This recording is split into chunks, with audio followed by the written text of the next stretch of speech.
welcome back to United We Nerd Reviews The Last of Us HBO series. My name is, of course, Brian.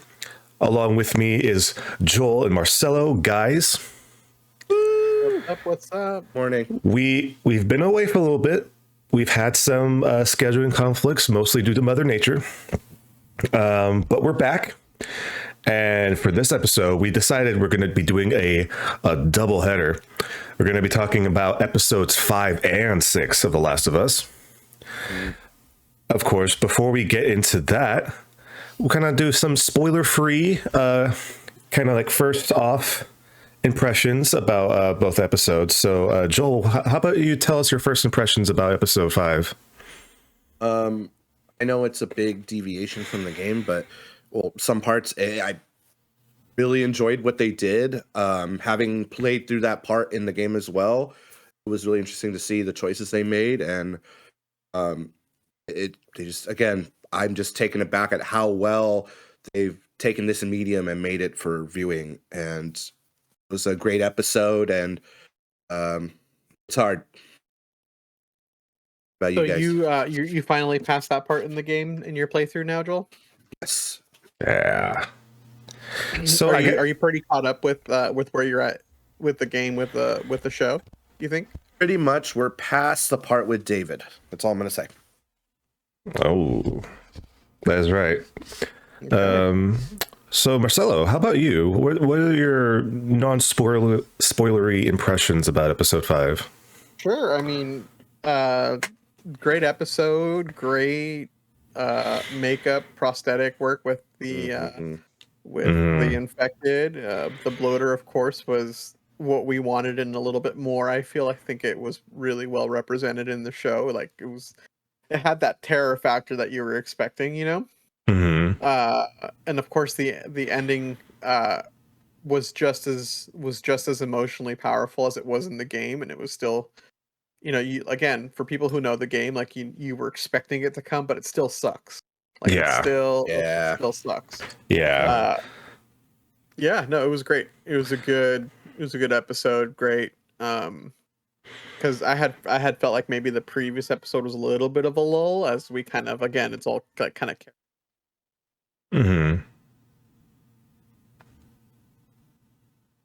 So you cut out for me? I don't know. I think you muted yourself. On my end. It might be. Oops. Oh no! Going dark over here. Instinctual. I know. Yeah, I tapped the top of my mic since I moved it down now, so now it's not like my chin level. But yeah, no, really fun episode. I don't know what the last thing you guys heard was, but basically saying how they were able to make it as impactful as the game. Yeah. So really enjoyed a lot of it. So yeah, I mean, gosh, guys, we're almost done with season 1. I know we're almost done with fucking the first part of the story. Seriously. But yeah, we have been on a ride so far. I kind of do agree that this episode was better than the last one, but I think because they spent most of episode 4 just kind of doing the build up for this episode. And I do think a lot of things pay off. There's one thing I'm still kind of iffy about, but we will get into that in the spoiler section. But before we dive into spoilers, I just want to remind everybody that you can watch us live on twitch.tv/UnitedWeNerd, where you can be a part of the chat, a part of the conversation, and you can also listen to us on podcast services wherever you can listen to podcasts, and can watch the VOD on youtube.com/@UnitedWeNerd. Of course, we are going to be doing the rest of Last of Us. And of course, we will also be doing Ant-Man Quantumania, Ant-Man the Wasp Quantumania pretty soon. So look forward to that. But for now, let's dive into spoilers. So, Been warned. You have been warned. how much did it hurt you guys at the end? How much? I mean, it was just as impactful. Like I said, it was just as impactful as it was in the game, but even more so, just because you know, in the show, he's deaf, right? So, which is a little That, bit of a yeah. different. So, that was. So not only that, not only was he deaf, but also apparently Sam had cancer at some point. I didn't catch that. Really? Yeah. So I guess I'll kind of just go into this. So we find out the whole big reason why Kathleen was so adamant about finding like Henry and Sam is because apparently Kathleen's brother decided to try to smuggle basically the chemo pills for Sam, and then he got caught by Fedra, which ended up getting him killed. And so that's why Kathleen has been on this like revenge rampage to try to find Henry. Gotcha. Okay, that makes sense. Yeah, for some reason I totally missed that whole. It was very like quick because like they mentioned like halfway through the episode, Henry like mentions like what Kathleen did for Sam, and then they touch on it a little bit near the climax of the episode.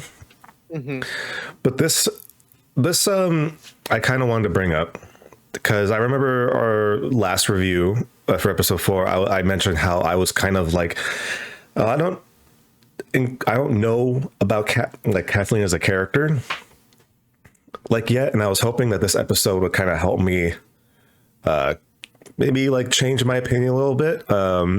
There's some things that changed my opinion a little bit, but I still kind of linger on the two facts. Is like, okay, so she becomes the de facto leader of this group of like resistance fighters, right? I don't know about if I just missed something or not, but I still kind of don't see why she became the leader of the group. Like they never really, to me, they didn't like show like why out of everybody she got appointed to be like the head person of the resistance, because from what I've seen of her is like she acts on rationale that's kind of like for only her benefit and not for the group's benefit about like finding Henry and Sam. But then also like the last episode when they found like that fucking pit that was starting to crumble, and it's like, oh, we'll worry about this later. Like, don't tell anybody about it. It's like, okay, if I was like the leader of a group, wouldn't you want like somebody who like focuses on the group? Yeah. And it seems like she was like doing everything based off of like her selfish need for revenge. And it's like even Terry, Terry, right? Terry. Yeah, like even like there's points where like he was just kind of like, all right, even though like in this episode they had that conversation about like, hey, we're following your lead, and it's like we loved your brother, but like we follow you, and it's like, but why? Like I don't know if there was just like a time restraint, or they didn't really want to like try to focus too much on this character, since surprise she doesn't last long, in this story. Yeah, boy. So what do you think is happening now? So just to jump towards the end of everything, like after everything happens, what do you think happened to that city? Oh, it's fucked. It's stacked. It's done. I can't imagine anybody like if anybody was there like surviving that. Yeah, right. Especially if the resistance was the only people left in Kansas City. Like no way did they survive that. Like they got overran, dude. Dude, just oh, go ahead. No, go ahead, Joel. To say it's very picturesque, post-apocalyptic, that ending with we see like, which I think is all the resistance, right? That fires, people dying, all the chaos, the rampage. I was just like, yep, they're long gone. There's no turning back, and they don't even know how to fight the bloater, right? They're like going like, we're just gonna shoot with regular bullets, which kind of know, right? Like it's not how you go about. So if anyone's alive, holy shit, like good on them. But yeah, I think that city belongs to that bloater now. Dude, that bloater was terrifying, man. Like it came out and it like it was just it just came and just it was like I feel bad for Terry. He got the worst of it, I think.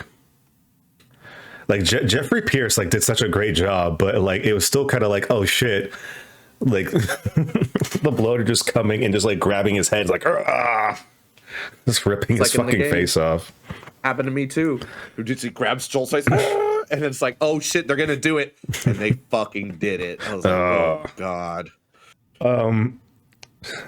How terrifying was it for you guys to see that pit open up and just all of those clickers and runners just pouring out of this like pit from hell, just all like storming out? Because that's the one thing about the show.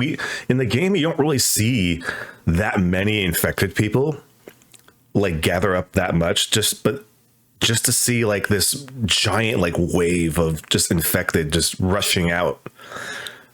I think that was, because you don't normally see that. I think that's what really was really, really impactful, like all of a sudden you see this huge rush of like, I mean, I couldn't even count. It was a lot, but it's like, it was very much like World War Z-ish-esque level of like running out of a pit. So it was like, which I really liked World War Z. So I was like, oh, look at this. This is crazy. I believe for that scene, they actually got a bunch of the mocap people from the Planet of the Apes movies. That's what they said in the after episode. Yeah, they reused to do that kind of like run out.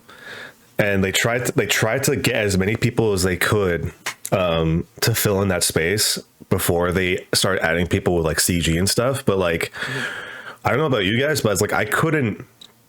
There's just such a mass amount of people who like really knew how to position themselves and just like charge full speed ahead on like hands and knees. Just they did a really great job. And then shout out to the little clicker.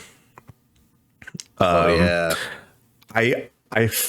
know they like mentioned her name in the after credits, but they basically got this like little kid who's like an expert gymnast and like kind of and like contortionist, and was able just like to fucking that scene where Ellie's in the car and like that fucking kid is like flipping backwards and forwards to start trying to climb over like the car seats and shit. Like oh god, such that was one of the scariest parts. Like a Toy Story shirt, or what? It was like a Cookie Monster shirt or something like that too. I didn't notice. I didn't notice that.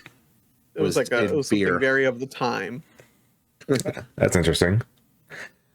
Really quick, did you guys see Of the Time that I sent to you guys, where technically in that universe the breakout happened before episode 3 came out, so they never knew the conclusion to the prequel. And Return of the King. They never got to watch Return of the King. Yeah, so they never knew how it ended. God, I feel so bad thinking that Attack of the Clones would be the last Star Wars thing made.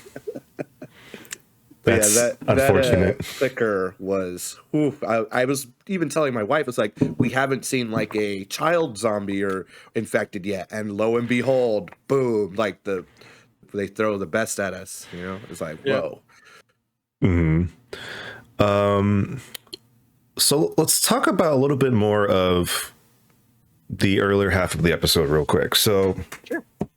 We kind of start off with a little bit of backstory of the night where the Resistance takes over Kansas City, and we see Henry and Sam, who, basically just kind of like trying to like sneak around and survive because they know that they're going to be hunted. And then later, as they're kind of just like moving on to survive, they end up finding the doctor, who we see earlier in episode 4 being interrogated by Kathleen. And so we find out that, he was harboring the both of them, like trying to keep them safe for a while. And then, of course, the doctor goes out to try to forage for supplies and stuff and never comes back. So we know what happened to him.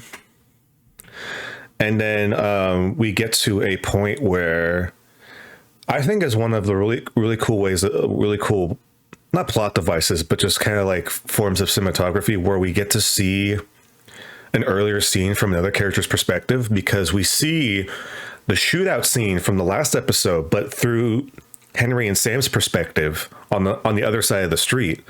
So we see the little grocery store market where Joel and Ellie crash their truck, and you see Joel like shooting at some of the resistance fighters from their perspective, which I thought was really cool. It's pretty crazy, like when you consider the timing of everything. Like Joel and Ellie run into these things just like within days of things happening, right? Like, Yeah. Like, you know, maybe Bill and Frank maybe were dead like a month or something, right? Like they're just like always like running into these situations, which is really funny that are like, you know, the resistance things like now just happening. So it's like, oh, that's why Kathleen's like, oh, they must be working with Henry and Sam. Like it's like what cosmic timing for these two who are just trying to get west. Seriously. Just to get to Wyoming. Yeah, exactly. But yeah, and then from there we kind of start getting closer to where we left off before, where Joel and Ellie are asleep in a building. And something that I think is really cool that they keep kind of like touching on is they're making sure they keep consistent with Joel's impairments. Because we find out like earlier in the season, it's like, oh, Joel's left ear is pretty much fucked. Yeah. And he can't really hear well out of it. And so what happens, he sets up the glass trap to make sure he can hear, but then he ends up sleeping on his left side. And so his bad ear is out. And then Henry and Sam come up on them. And we get their first reaction of the episode. I think this episode is like one of the first like really good signs of Joel and Ellie's interactions together.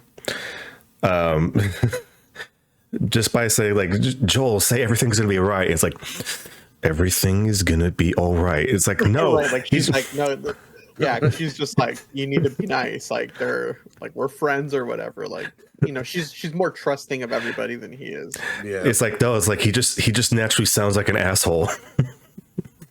Well, I think he's just, you know, I mean, he's dealt with so much, you know, like He's guarded. Dealt with a ton of people. Yeah, exactly. Very guarded. Hated as fuck.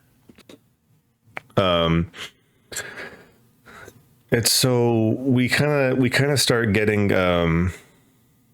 into the thick of the episode where, like, you know, they're explaining their situations and, you know, they're trying to figure out a way out, and they pretty much get a plan to basically go under the bank building and take the tunnels out. And for us that have played the game, know that this is where things get a little interesting, because the tunnels is where, you know, it can be very dangerous, because Henry tells Joel that, hey, when Fedra's still in charge, they pushed all the infected underground, and then they would go down there to try to clear them out.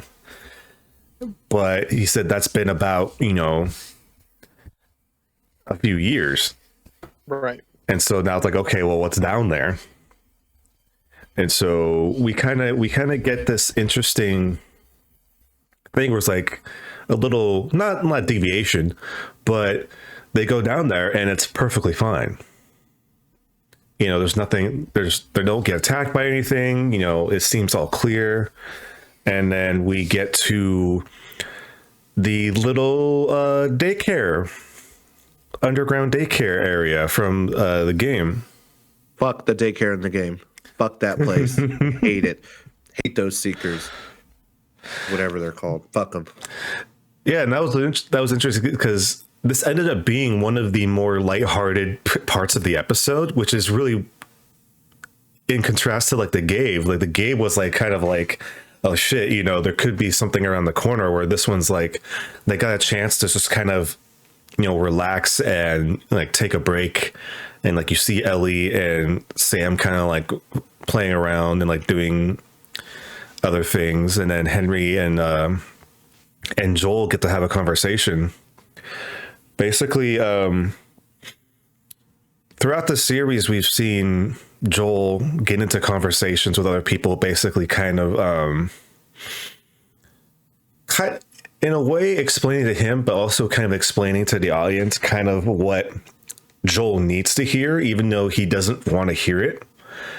Where Henry kind of explains a part of Joel's character to him, where it's like, hey, it's like, I'm not a bad guy, but I do bad things, Yep. And that kind of like, for people that know the story, that kind of foreshadows the future a little bit more, and it's just kind of like a cool conversation.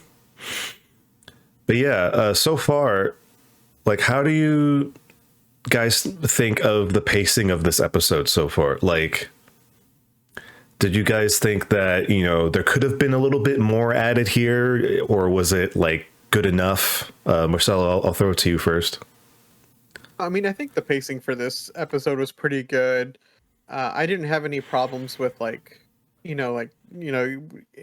just kind of found the daycare and they just kind of stayed there. They didn't encounter any issues in the sewers, and I think that's okay. I mean, I guess the difference, of course, is like when they get out of the sewers and they're walking through the neighborhood. Of course, that's all gameplay in the game, right? So like that whole sniper part, everything, all that, all of that just kind of felt a little bit more in the game. It felt a little bit more high stakes than it did in the show. I don't know if that makes sense. At least it felt like that way to me, just because it didn't seem yeah, it just didn't feel as high stakes in the show as it did in the game, but of course for obvious reasons, right? Because they can build tension in the game and stuff like that. But I didn't have any issues with it. It was just definitely something that I definitely noticed with what was happening. So Right.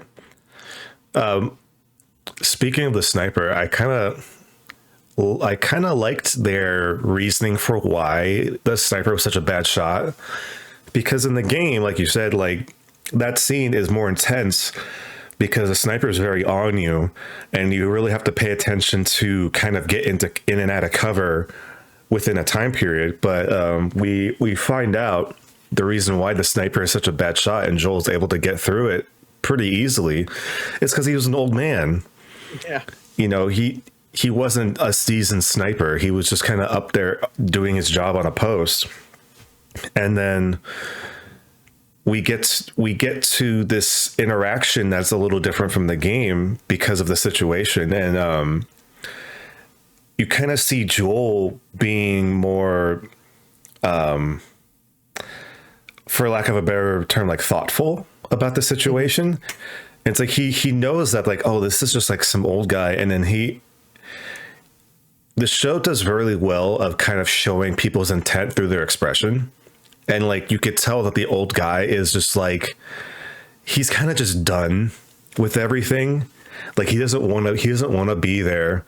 And so Joel notices that and, is like kind of pleading with him. It's like, hey, just put the gun down. It's like, let's let us through, you don't have to do anything. Just look the other way. And then the guy's just like, he's like, I don't want to do this, but I have to do this one way or another. And like, they have that, off-screen shootout, or not really a shootout. It was more kind of like an assisted execution at that fucking point.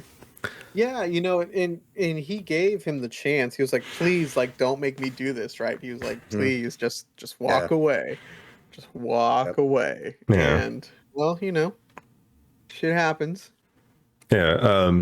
Joel, I wanted to ask you this, like, how do you, like, up until this point, like, not thinking about episode 6, how do you think they're doing well or not?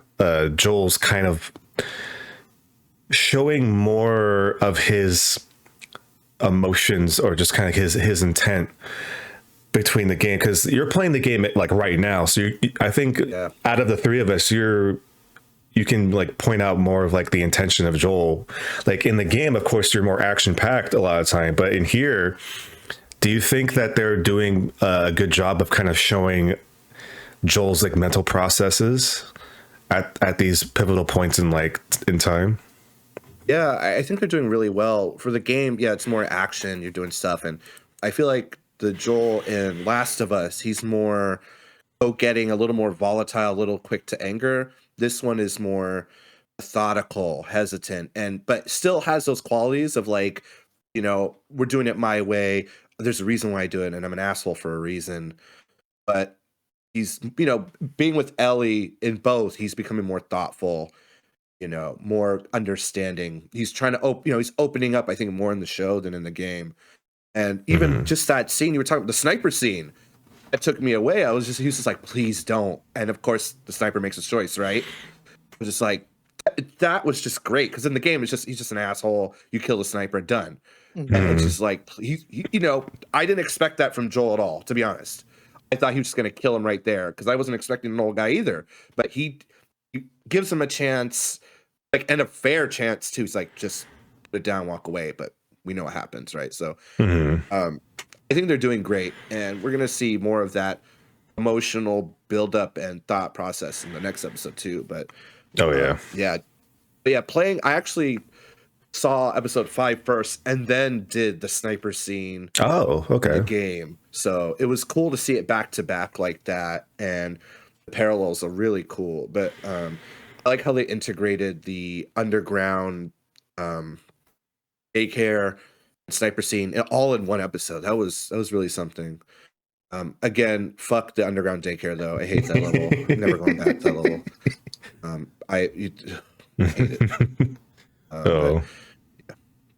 Yeah. There you go. So from there, of course, after Joel takes care of the sniper, we find that the sniper already made the call to Kathleen saying like, hey, they're trying to fucking escape, bring in the cavalry. And once Joel realizes that, you see this big, huge like plow truck ripping through the street, which was wild. Shit. Yeah, that's what I was thinking. It's like, damn, this is fucking very Mad Max like. Just like rip it like, and apparently that was all done live. Like they had to really like try to get that done in one take because they were working at night to do these scenes. So, like this wasn't like on like a sound stage or like done like in post credit. They were filming at night to get like the perfect like kind of setting for this portion of the episode. So they really had to nail it, and I think they did. Just like them ripping down the street, and then Ellie, Henry, and Sam trying to get out of the way, and then Joel with like, even with like a busted hand, a whole bunch of other problems he's going through, he fucking nails his shots better than I think any of us could do in the game.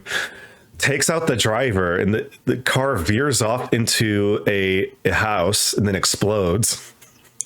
And then, of course, back to what we kind of started off with, slowly the group gets surrounded, and Kathleen is kind of, trying to, egg out Henry. And, of course, Henry starts to... decides to kind of pop out to kind of try to save Sam and Ellie. And then where I was talking before, we kind of they kind of bring back to the point of Kathleen's brother, saying how like Sam had cancer and her brother was trying to help him and he got caught. And then I feel like this is the moment where they tried to make Kathleen become like the uber villain of the episode, because it's like Sam was already dying. It's like what's like one child compared to like everything else. It's like, okay, really? It's like, all right, like I understand that you're probably going away soon and you have to become like the most uber villain possible, but it's just like, like this, I don't know. I kind of have a hard time like really getting down with Kathleen as a character.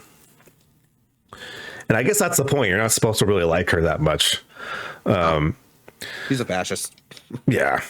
It was a point that they I think Neil and Craig were talking about in one of their podcasts where it's like what do you expect would happen? Like if you're trying to take down like a fascist like dictatorship government, it'll most likely just get replaced with another version of that. And that's what kind of happened in their case. And of course, Kathleen has Henry on gunpoint, but then you start to hear a little whirring sound. And then in the background, the truck starts to tip over and the ground starts to cave in and fall in. And then of course all of the clickers start to pour out of the hole, and then the bloater comes out, and then the bloater is just taking everything like a champ because it's a bloater. Yep. And then we get the whole action scene where, Henry and Sam are trying to like get out of the way. Ellie gets kind of separated, but then we have this cool, like straight out of like the video game, like style, just like Ellie and Joel, like in perfect sync. Like they don't communicate together. Like they're just on it. Ellie's running through the street and Joel's just like taking out any clicker or anybody that's getting close to her.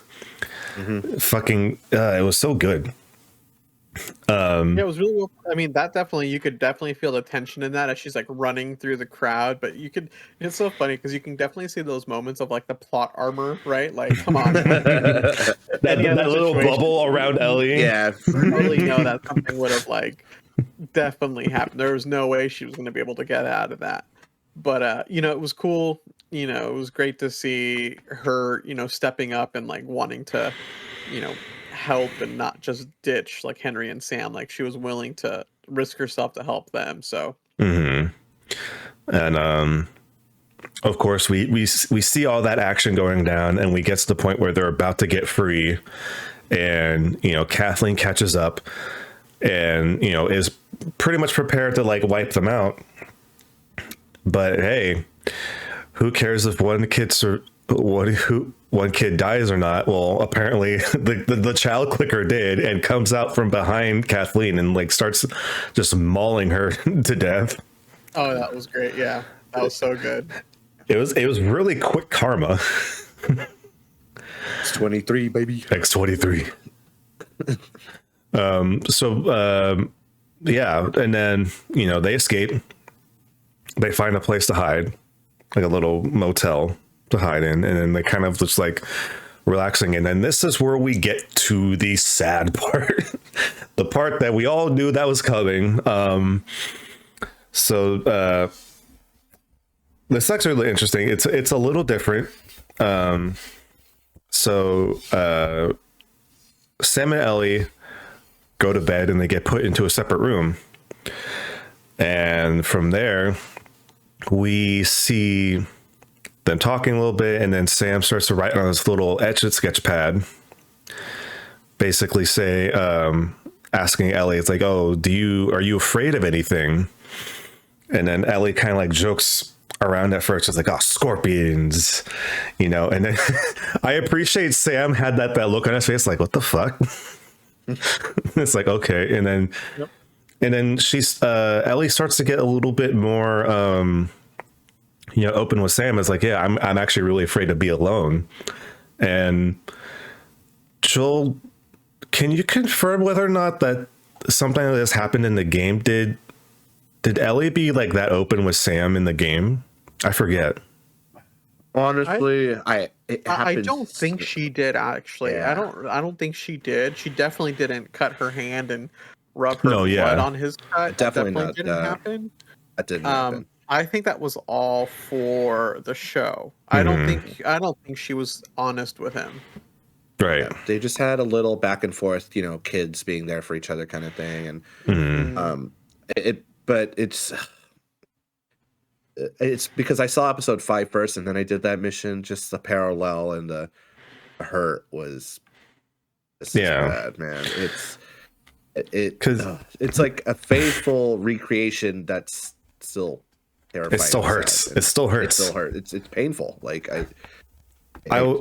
God. I was telling our friend Reen last night, saying it's like I knew every plot point that was coming up in the show, and they still figured out a way to like get me feel anxious still, like before the moment happens. So of course, after Ellie says that, Sam's like, do you think that like the people that get infected are still them inside? And then that's when Sam shows her that he got bit on the leg. And then this is at the point where we start to see Ellie trying to not trying, but is starting to believe that she might be the cure for humanity. And like you said, Joel, she like opens up her hand, or Marcelo said that opened up her hand, and then tried to do kind of like this blood transfusion thing on the wound. Some Morbius shit. And it's like, and telling Sam's like, my blood's medicine, and like, don't worry about it. And then like Sam's like, oh, would you stay up with me overnight? And she's like, yes, but of course they're kids. So she falls asleep and wakes up in the morning and see pretty much like the signs of doom. Like Sam's sitting in the corner of the bed. Yep. And it's great because, well, that's not great, but because since Sam in this game is deaf, right? Ellie couldn't just like call out to him like she does in the game. So Ellie had to get close to him and like kind of like tap him on the shoulder. And then once she does that, she realizes, oh shit, he's gone. He's infected. And of course they have that big tumble, and they kind of have the whole big situation where Joel tries to do something. Henry pulls out his gun and like, stops Joel from approaching. And, they have the whole big situation where Henry has to shoot Sam, or he takes it upon himself to shoot Sam.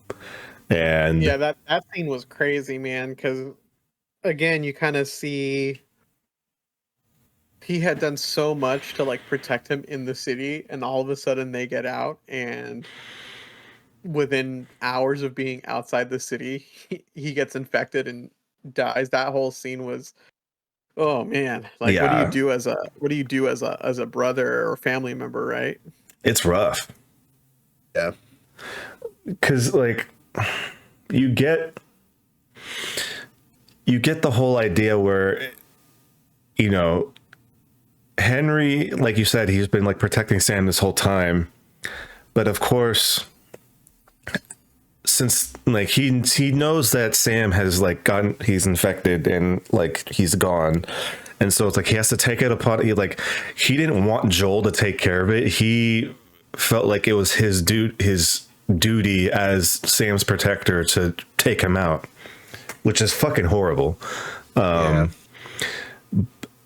of course, we all know, like, because of that, Henry pretty much, takes himself out. What I thought was interesting, though, is that in the game, Henry was more, maybe just out of like sheer like stress and like sadness, he was kind of like vocalizing blame onto like Joel and Ellie, because it's like, oh, it's your fault. It's like, it's your fault. But in the show, they actually do a very interesting switch on that, where Henry is more so kind of like not internalizing, but he's blaming himself. Was like, what have I done? It's like it seemed like he was more going on instinct than anything, because like at that split second, he wasn't seeing his brother anymore. He was seeing an infected. And then he kind of snips back into it. It's like, oh shit, the one thing that I was like, my one job in this world was to protect my brother, and now I took him out. And so what the fuck do I do? And of course we get, that same tragic scene. And we get to them burying them, of course. And something that I thought was an interesting touch, where earlier we kind of had this kind of same situation where, you know, we had Tess die in episode 2, and Joel was the one that's just like, we need to keep moving, we need to go. And then Ellie was the one that was kind of lagging behind, where now we kind of have the roles reversed, and we have Ellie, you know, drops the Sam's pad on his grave saying, I'm sorry. And then she's just like immediately walking away. And Joel's the one that's kind of standing there just being like, trying to, you know, contemplate just what happened. So they're both getting to kind of experience each other's roles in this kind of situation. And from there, that's where the episode ends. So yeah, episode 5, guys. Oh boy. Yeah, you could say that. Is there anything else you guys want to touch on for episode 5 before we go into episode 6?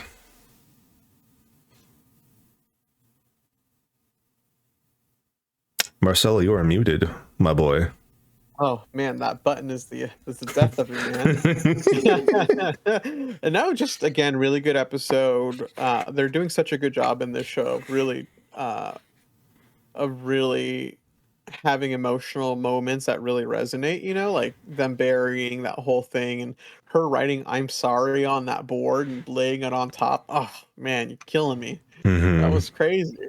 But no, just it was a nice uptick from the previous episode. It was a good kind of like change. So I guess before we kind of leave this episode, I just want to give a shout out to Lamar Johnson and Kayvon Woodward for just playing like two of the most, like, I would say, prolific characters of part 1. You know, Lamar Johnson playing Henry, and then Kayvon Woodward playing Sam. And I believe it's Kayvon's first actual like acting role. wow. Well, it says here on his IMDb he has one little role in Seeds of Hope. But this is pretty much like his only other like big acting role. And they actually had to teach some of the actors to do sign language on set to kind of do these scenes and kind of act with them. And it shows that everybody like took the time to like kind of like, you know, learn their due diligence, and like it just made for a better performance from everybody. Just kind of like everything seemed seamless as far as like how everybody interacted with each other and how the acting in this episode went off, and it was done really well. Crazy for your first time, and you know, being deaf and stuff like that. I'm so curious to see how that would translate on like in filming, like what that process was for him, because you know it was really good, whatever it was. Okay, so how about we hop right into episode 6? So this is one of the episodes I was kind of waiting for, because this is the episode where we're shifting into wintertime. You know, they're trucking through, getting to Wyoming, and we actually get to see Joel and Ellie bond a little bit, because between episode 5 and this, it's been 3 months. So there's been a 3-month like time gap between the end of episode 5 and now. And so they've just gotten to kind of just be together and just like kind of like grow the relationship a little bit more. It'd be pretty crazy to go this much time together and not at some point have like bond, right? Like Joel's trying everything he can not to connect with this girl. But yeah, we just get to see them kind of just, you know, be more friendly to each other, you know, having more of a relationship, and it's just really nice to see. And of course, they start getting closer to the town in Wyoming, and of course, we get to see the dam, which, if you guys remember the game, the dam is probably one of the most fucked up parts of the game, just as far as just like stress. And it was kind of, they had this little funny thing. It's like, you're like, oh, it's a dam. It's like, Ellie's like, oh, that's something they used to make electricity, right? And it's like, how does it work? And Joel's like, I have no fucking idea. Don't ask me. Don't ask me. And Ellie's like, you could have told me anything and I would have believed you. But no, I think was it before this where they actually have a conversation at a campfire where they actually have a conversation where Ellie's like, asks Joel, it's like, what is like, if this whole thing like were to get better, it's like, what would you do with your life? And like Joel's like, I don't know, I would be like on a farm raising sheep or something like that. Yeah, that did happen before. And then Ellie says like, oh, I would want to be an astronaut, which was cool because that wasn't really a conversation they had in the game. It was something that you get to see in part 2 with that. So it was kind of nice that they're throwing in little like building blocks for that kind of like interaction later on. And of course, Joel was like, all right, let's get some, you get some sleep. And it's like, I'll take watch. And it's like, okay, I'll take second watch. It's like, no, you sleep. I'm gonna watch the whole night. And then, you know, turns out Joel does fall asleep and Ellie takes point. And then, you know, Joel like feels like shit because it's like another little failure on his part. He failed to kind of like stay up. But Ellie's like, no, dude, like you taught me how to do this. Like I could do this. Did we totally skip over the? Oh shit, over the we cabin? did. Wow. Yeah, I was gonna let you finish and rewind back to that. That was such a primo scene too. I forgot. Yeah, gold. So the episode, you're right. The episode starts at this cabin. And they have this guy coming back from a hunt, and he goes in the cabin and he finds his wife there sitting on the chair, and Joel is just hanging out there, you know, with his gun out. And it's just like this cute little Native American couple that, you know, they start having conversation. Joel's just trying to interrogate them for information about a camp in Wyoming. And the wife was like the most charming fucking thing about this sequence, because it looked like she really didn't have a care in the world. You know, like what Ellie was talking was like, it's like we're trying to look for the fireflies, and it's like, oh, those don't come out until the summertime. And it's like, no, no, the fireflies are people. That there's firefly people. So fucking. Oh, that was so good. Oh, we get those in the summer. Oh, this whole scene was such. Yeah. It was so well done. Like the two actors, of course, were amazing. It was such a funny like exchange, just because, you know, she was like, oh, because he's like, you made them soup. You know? That's right. We're hungry.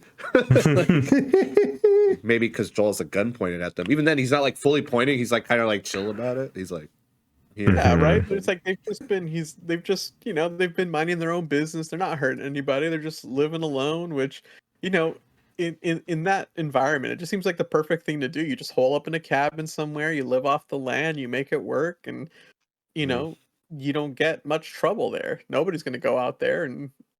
Oh god, that was so good.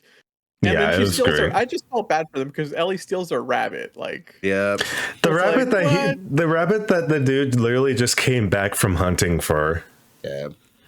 But of course they kind of do a little bit of, you know, preamble where it's like, hey, It's like, what's west of the river? It's like, oh, that's the river of death. You don't want to go there. You know, like, we don't know what goes on there. All we know is that there's dead bodies there.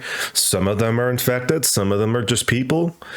You know, we don't go past that point. So if your brother's there, he's probably dead.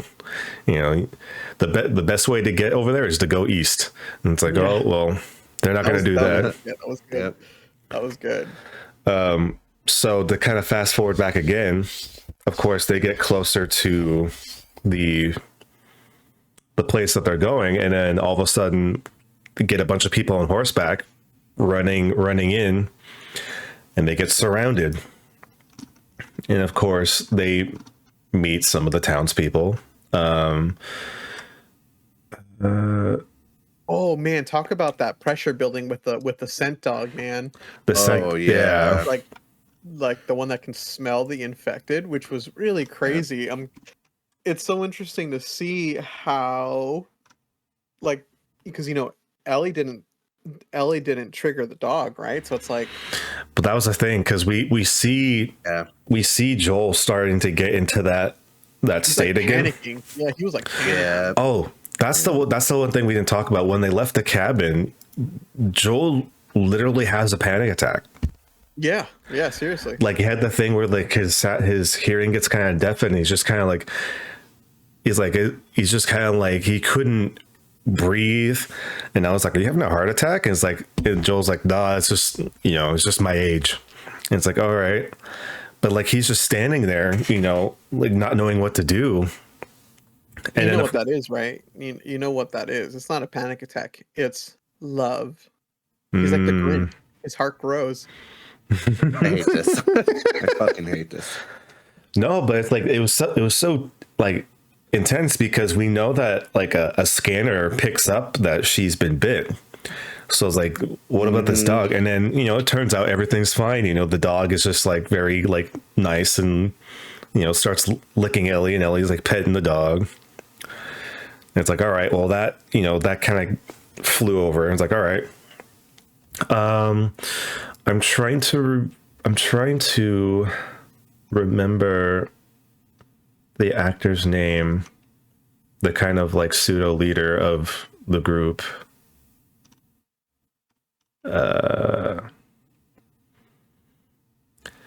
Was it Maria? The one in charge of the camp? Yeah. Talking about Tommy's wife? Yeah. Maria. It's Maria. So we get Maria, kind of bring him in, and they go, basically saying like, oh, who are you? It's like, I'm Joel. It's like, my brother's in there. And so they get into the little town, and we see Jackson for the first time in live action. Basically the thriving little township that they have there. You walk in and everything seems like it hasn't been touched by, the effects of the outside world. Pretty much they have their little town, they have electricity, running water, like they have a little farm there. And there's people like setting up Christmas decorations. It looks like the perfect little like country town. Did you like the little Dina Easter egg there? Oh, the one that they would not confirm nor deny. Yeah. that was like, all right, that's nice. That's a nice little touch. But yeah, we get this interaction where Joel and Tommy reunite. And it was really interesting. And of course, Joel, with his thought process, is like, oh, I came to save you. And it's like, and so you kind of look around, it's like, saving him from what, Yeah. And then, of course, we get that that interaction in the dining hall, which is really cool because they pretty much recreated the dining hall from the beginning of part 2. Where they're having that little gathering. It's literally like the same structure wise like area, and it was really neat. And of course, yeah, we get the little person peeking And it's like, oh, was that Dina?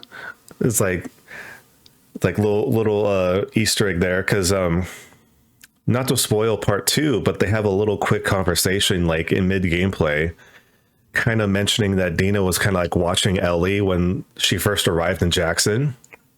So it's kind of like connecting things a little bit.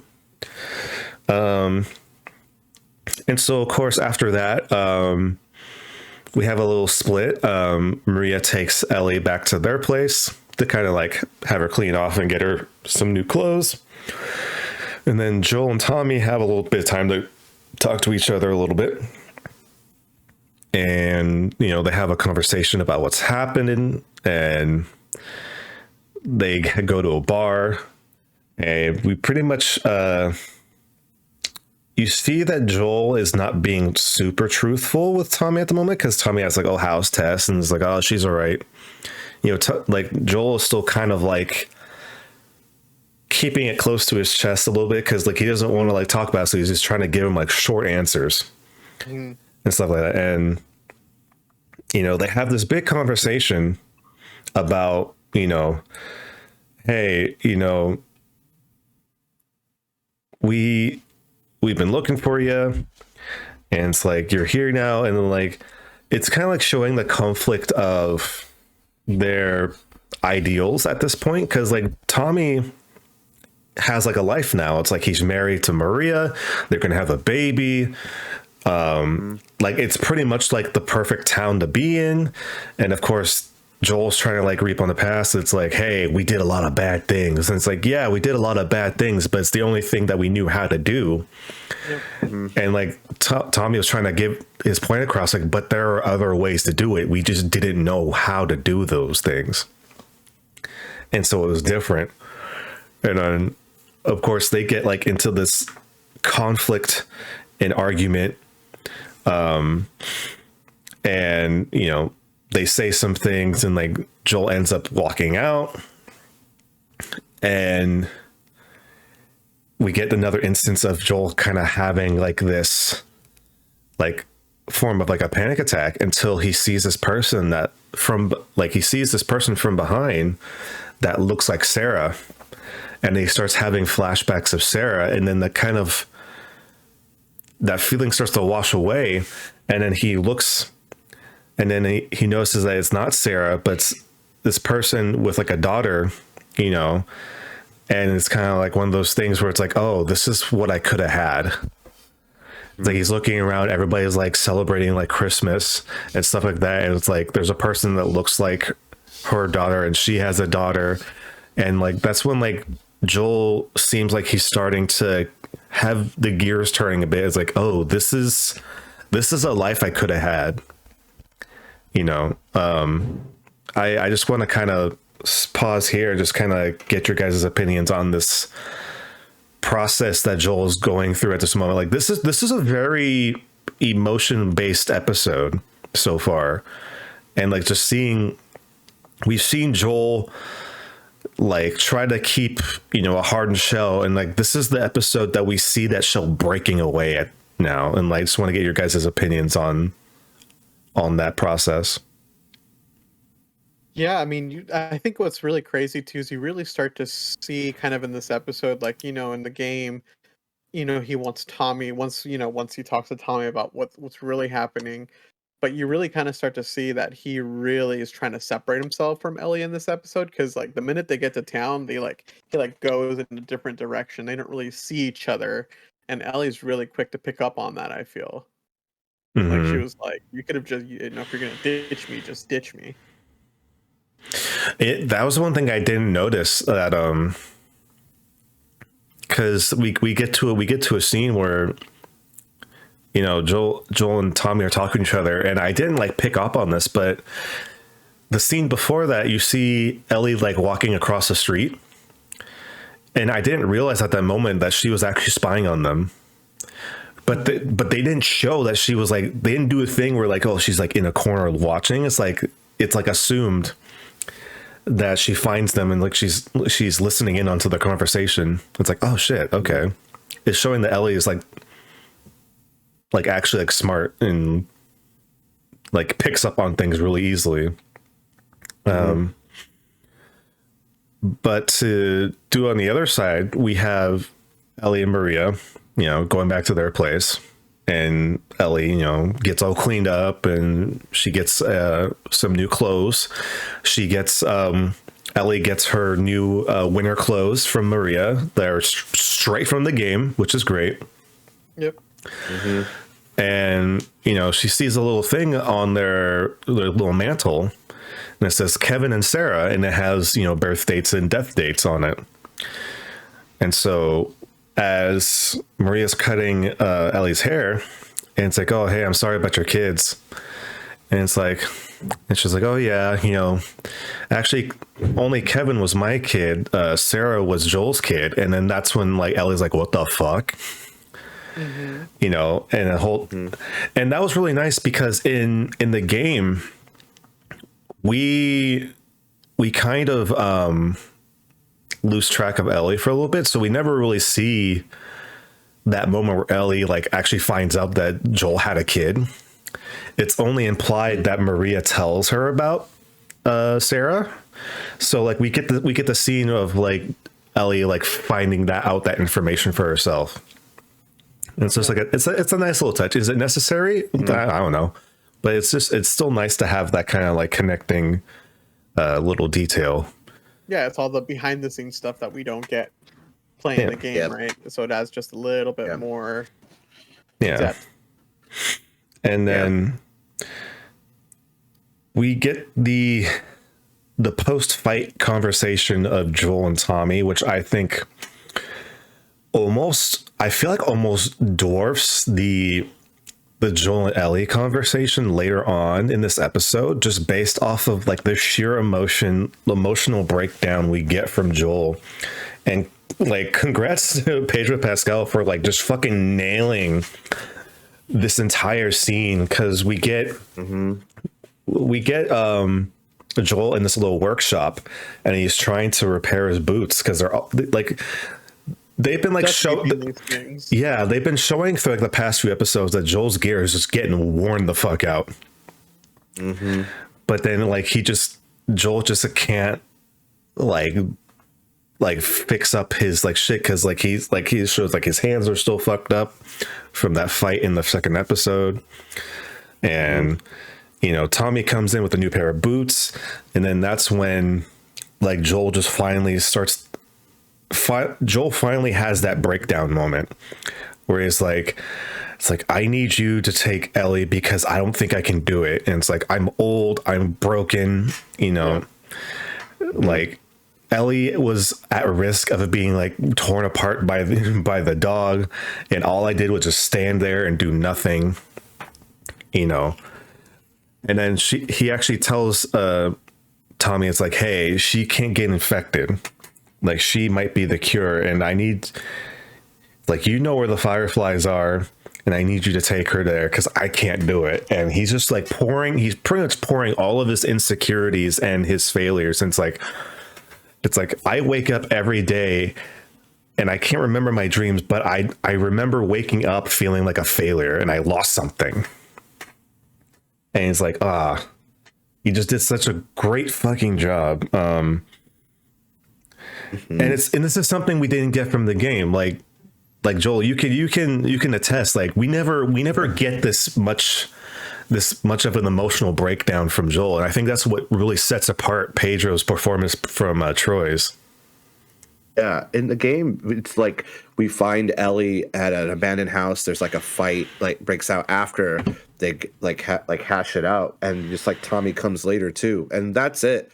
Or this deviates, and you have all this great interaction in a place of safety rather of danger, and it's just so well done, and it's like captivating both this moment and with Ellie later, where I feel like it's a faithful recreation, and it's just crazy. I'm just taken aback, like I'm breathless. Like they nail it and beyond in this episode as far as that goes.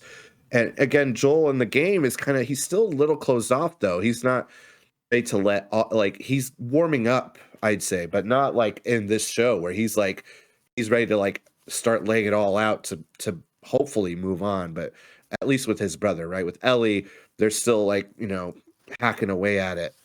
It's just really good deviations that flow so well in the show, and just again, Yeah, I the mean, show's like amazing. even the fight too between Ellie and Joel was Mhm. pretty intense. It was that whole moment, like, I'm not your daughter, and yep, you're definitely not my daughter. That whole thing.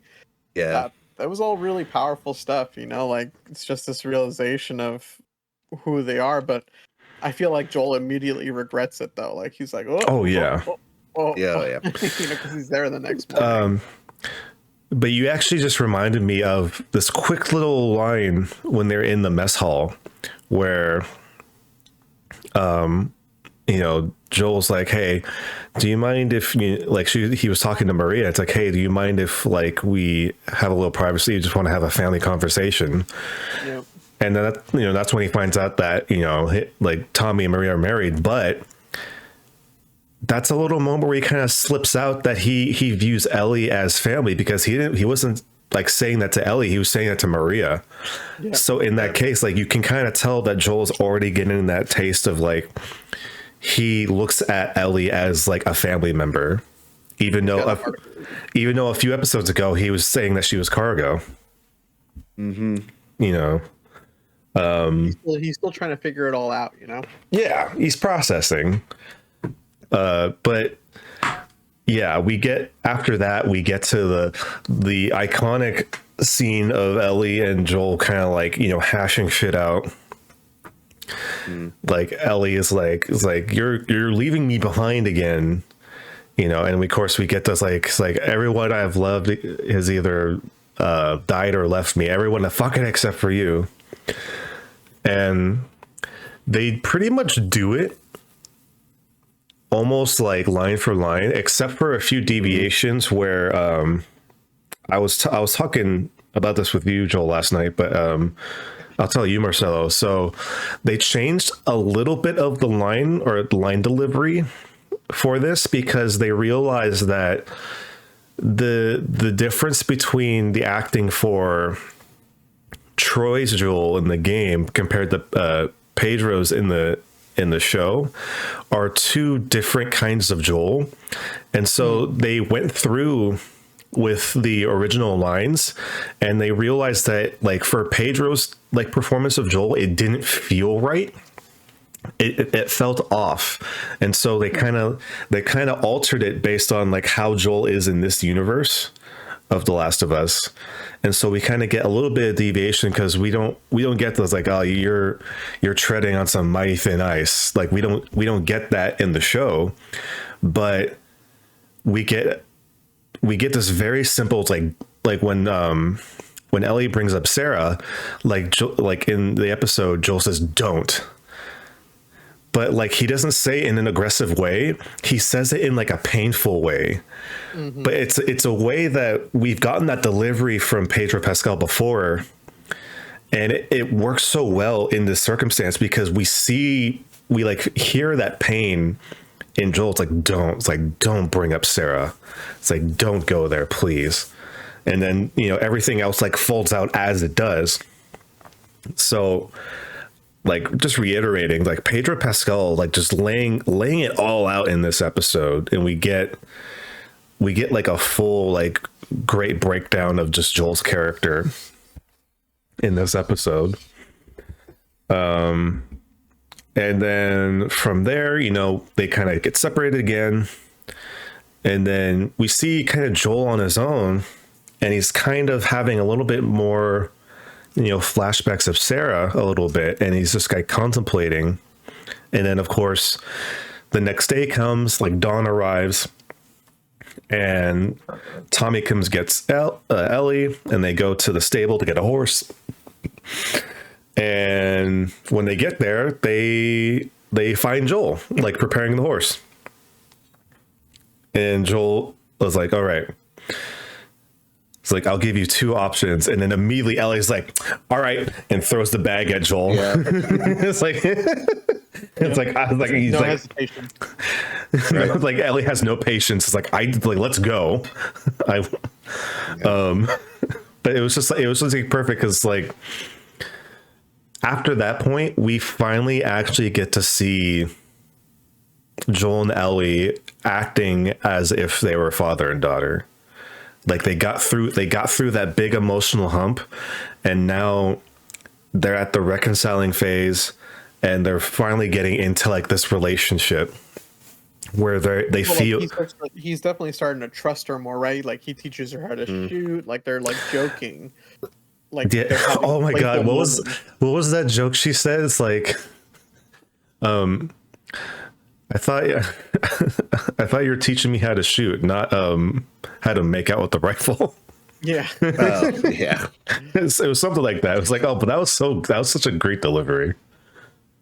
Let me ask you guys this. Did you guys expect that we were actually going to get to the university this episode? So No, I definitely feel not. like I didn't think they were going to get to it, but it also felt to me a little rushed. Maybe because in the game that whole scene happens, or that whole part of the game is a little bit longer. Because in the game, don't you fight a bloater in the college? You do. We just did that recently. So there is a bloater and some clicker showdowns. So, like, I kind of wish we would have gotten that a little bit, but like they get there and not a lot happens, except like the last 30 seconds with the couple people. You get to see the monkeys.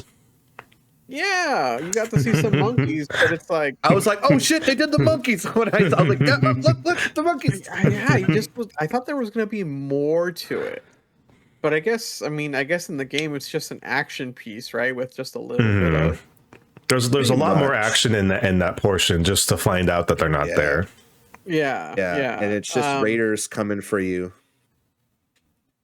So yeah, it was all right. I don't know. I'm just, now that I'm thinking about it, like, That you want there to be a little bit more. I wanted there to be a little bit more, and maybe like, because he gets into the fight with those raiders, and then he finds out he gets stabbed with the broken piece of a baseball bat. I didn't. I guess it Yeah. must have happened so fast I didn't catch that or whatever. Like It was Shiv. it was definitely one of those things that was supposed to be like a shock. Yeah. Because But okay, guys, but you would think at this point, survival, you would think he would know better than to pull the fucking thing out. Why would you pull it out? He's emotionally distraught. He's not thinking right now. But yeah, right. You should probably leave it in. For me, I feel it was like a good end piece. I definitely agree with what you're saying, Marcel. Like, I feel like they could have fleshed it out more, but at the same time, it's like, oh shit, we're hightailing it. We got ground to cover. That's basically how It's like we got to get to the third act of the game in 2 episodes. Exactly. Yeah. And the whole, it was like cool seeing the monkeys and stuff. And, they didn't even go. I thought they were maybe going to go find the building, more of the building stuff, and maybe even look at like voice recordings. It's like, no, they just found a note that they're gone. Like, they're moving fast. And then when he choked out the guy, though, I was like, oh shit, just like in the game, you can strangle him. Yeah. But I was just like, he's like, oh, in the game, though, you fall on that rebar, right? And I forgot about that when I played. Oh, I was yeah. like, oh, fuck. That's super intense. And you go as Soul, you shoot down people and trying to protect Ellie. But for this, it's like, oh shit, we're just gonna go. I'm bleeding out, and then he falls over. I was like, oh shit, they're really moved. They just let's cram all the action that you wanted in like literally like 3 minutes of the episode. Which I thought was an interesting take, but and then we kind of get a preview of what happens next. But I'm surprised where we're going actually. But I feel like they could have done more, but it's substance wise, it's not a lot though. I think that's why. That's how I felt. It's like we're gonna get a lot more substance in the next episode, and especially with David, which is the next section, right? Which I thought we were gonna. I was like, oh shit, we just did that. Are we gonna see that? But I think they're probably gonna tease us with that soon. So because that was holy shit, that whole section. Oh, but it gets wild, bro. It gets wild. Yeah, just. Whew. But Do you think at the beginning of the next episode we're gonna get the rabbit scene? no. So from what the preview showed, we're going all into the Left Behind. Oh, that's right. Next episode is Left Behind expansion. Trophy. That's right. So we're getting into a little bit of Ellie's past a little bit, which gets covered in the little expansion story for part 1, which will be interesting because I actually recently just played that last weekend. So that little piece is fresh in my mind. So I'm going to be interested when, as the next episode comes out tomorrow, as of this recording, it's going to be interesting to see how they kind of like adapt that into this episode. But yeah, as far as like that ending,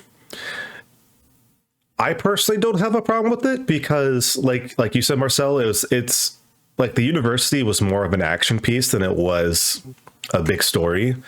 I did see a few, like a portion of people online kind of nitpicking of like, oh, they just go in and look at a map and it's like, oh, they moved here.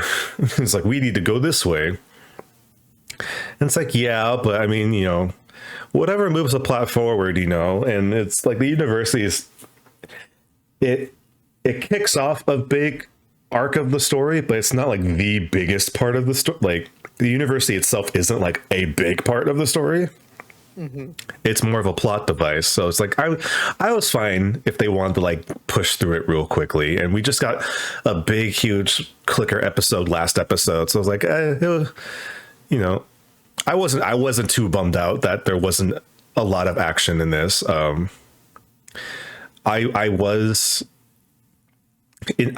a surprise, not a surprise, but I thought it was handled pretty well how Joel gets incapacitated, because come on, like in a show where they have Joel's hand still being all fucked up from like 5 episodes ago.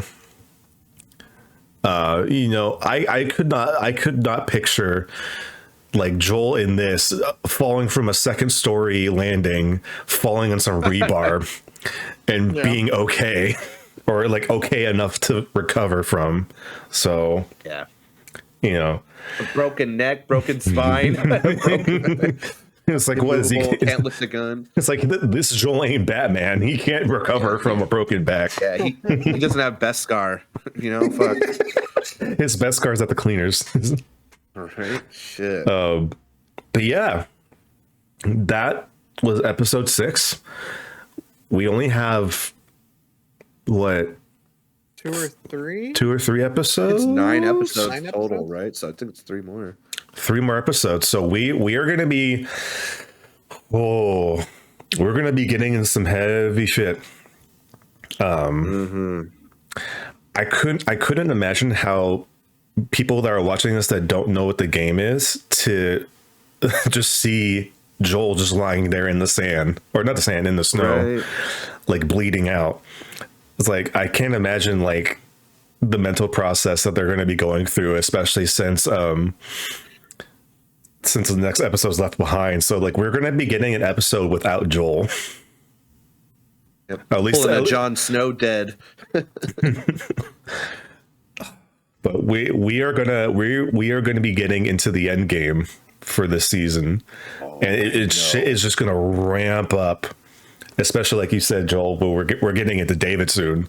And that's gonna be a fucking ride. I wonder if they'll like kind of accelerate it to get, because I keep saying it. The ending is what fucking blew my mind the first time watching you play it, and I'm just wondering how much they're gonna expand upon that. Like, is that gonna be? I'm just so curious, like what people who've never played the game think too, like and what they'll change if anything. But yeah, and David, who I forgot all about that when I did that. I was like, what the fuck is this? And then everything, like the last half hour of that, I was like, oh my god. So, I would. Oh man, I would really like to see the run times, because I can't imagine if they want to like an hour long. If they want to get all of that David stuff in one episode, it has to be over an hour. Because I think they said that the last episode is going to be the shortest episode of the season. Yeah, it is. Yeah. So, yeah, so they really have to,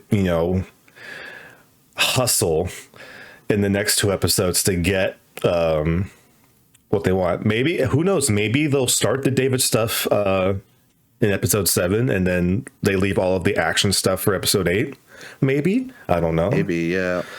Could be back and forth too, where as Ellie's doing stuff, she reflects on what happened in Left Behind. Maybe that's what I'm thinking. Not to spoil Left Behind, but that's kind of how it works. You go back and forth between present and the past in Left Behind. So we'll be getting that for sure. Just how they sequence that up in the show, I don't know. They could change some things. But to go back to that question, Marcelo, I fully expect to get updated memes of the rabbit. I know. That's what I'm waiting for, man. I'm telling you, it's gonna happen in live action. Yeah, it has to happen. Oh, I can't wait. I hope the internet doesn't let us down for that. That'll be great. All right. So that's episode 6. Episode 7 is going to be coming. Anything we didn't touch on that you guys want to bring up real quick before we wrap it up?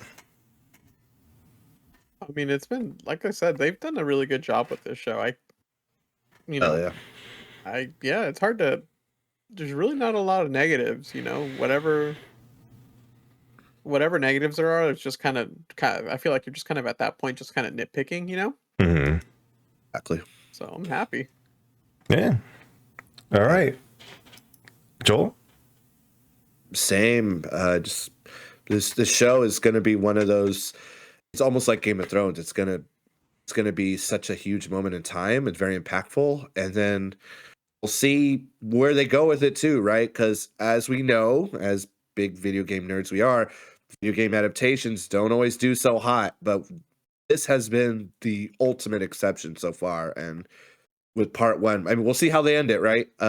Right. Part 2, like I barely know about part 2, so I'm very curious how they're going to go with that, and possibly beyond if they do, right? So it's been a damn good ride. I don't want it to end so far. I'm this is like one of the shows I look forward to, and when it's ends, it's like, well, what the fuck do I do now? But it's phenomenal. Well, honestly. I mean, let's just put it this way: at least we will be getting Mando soon to kind of fill in that Pedro Pascal gap in our viewing. Yeah, right. But I agree. Like once the season ends, it's going to be really rough to have to wait for season 2 to come out. But of course, we'll have to wait for the next episode of the show. So we're going to be wrapping it up here. We appreciate everybody hanging out with us, chatting, having a good time. And of course, make sure you guys, if you're watching this on YouTube, leave a like, leave a comment down below telling us what you thought about episodes 5 and 6, things you liked, things you didn't like, things you wish they would do. If you're listening to this on podcast services, if you can rate this podcast, please do so. Help us out. Try to get United We Nerd farther and farther out into the nerd world so we can have a lot more cool, nerdy friends to hang out with and chat with. And of course, everybody here watching this live on twitch.tv/United We Nerd, we appreciate y'all hanging out with us. We will definitely be back later in the week to review episode 7 and beyond. But of course, before we go, Joel, where can people find you? Add Mech Monstermind on Spotify and TikTok, Acoustic Avenger on Twitter. A 1, it's replacing the I. Where can we find you, Marcelo? Just on Twitter at M90Plays.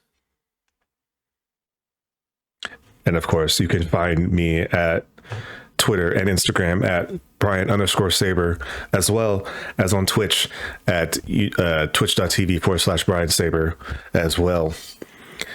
All right. This has been another episode of United We Nerd Reviews The Last of Us. We appreciate you hanging out with us. But until next time, keep on nerding.